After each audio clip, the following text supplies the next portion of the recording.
సంవత్సరాల తరబడి ఎన్ని మందులు వాడినా మీ మోకాల నొప్పులు తగ్గట్లేదా? ప్రాణ పెయిన్ క్లినిక్ లో అత్యాధునిక చికిత్స. బిగ్ బాస్ విన్నర్ ఫలితాల సందర్భంగా అభిమానుల మధ్య ఏర్పడ్డ గొడవలకు ఆర్టీసీ బస్సులు బలయ్యాయి. ఈ ఫలితాలతో ఏమాత్రం సంబంధం లేని ఆర్టీసీ బస్సుల మీద అభిమానులు మరెవరో చేసిన దాడులతో 6 ఆర్టీసీ బస్సుల అద్దాలు ధ్వంసమయ్యాయి. దీంతో ఎండీ సజ్జనార్ రంగంలోకి దిగారు. దాడులకు పాల్పడ్డ రౌడీలెవరో పట్టుకుని తాట తీస్తామంటూ హెచ్చరించారు.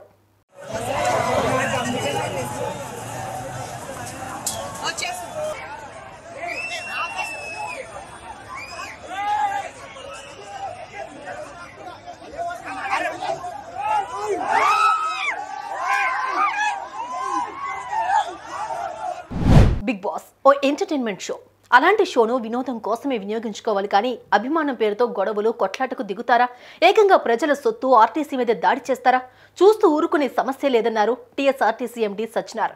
బిగ్ బాస్ ఫైనల్ విన్నర్ ఫలితాల నేపథ్యంలో అటు పల్లవి ప్రశాంత్ అభిమానులు ఇటు అమర్దీప్ అభిమానులు సంబరాలు చేసుకున్నారు. అంతటితో ఆగకుండా ఒకరి మీద ఒకరు దుర్భాషలకు దిగారు. గొడవలకు ఆజ్యం పోశారు. వీరు గొడవలు చేసుకుంటే అది వేరే సంగతి. కానీ వారిలో ఎవరో అకారణంగా హైదరాబాద్ కృష్ణానగర్ అన్నపూర్ణ స్టూడియోస్ సమీపంలో వెళ్తున్న 6 ఆర్టీసీ బస్సుల అద్దాల్ని పగలగొట్టారు. వీరి గొడవలకు ప్రయాణికులు తీవ్ర భయాందోళనకు లోనయ్యారు.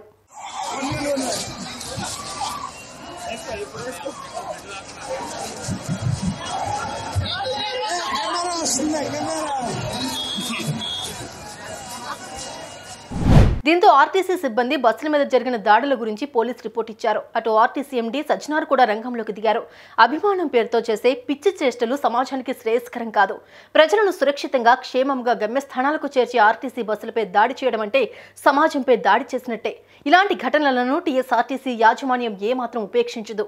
టీఎస్ఆర్టీసీ బస్సులు ప్రజల ఆస్తి. వాటి మీద గురి పెడితే చూస్తూ ఊరుకునే సమస్య లేదంటూ వార్నింగ్ ఇచ్చారు. అటు ఈ ఘటన మీద పోలీసులు కేసు నమోదు చేశారు. సీసీటీవీ ఫుటేజ్లు సేకరిస్తూ ఉన్నారు. బస్సుల మీద రాళ్లు విసిరింది ఎవరనేది శోధిస్తున్నారు. ఓ సిస్టమాటిక్ ప్రొసీజర్తో జరిగే ఎంపిక మీద ఇంత రాద్ధాంతం చేయడం అనేది కరెక్ట్ కాదంటూ నెటిజన్లు కామెంట్స్ చేస్తున్నారు. ఆనందంగా సాగిన ఓ షో చివరి అంకాన్ని ఇలాంటి గొడవలు దాడులతో ఎందుకు మలినం చేస్తున్నారంటూ ప్రశ్నిస్తున్నారు. ఈ పరిణామాల మీద మీరేమనుకుంటున్నారు? Please comment.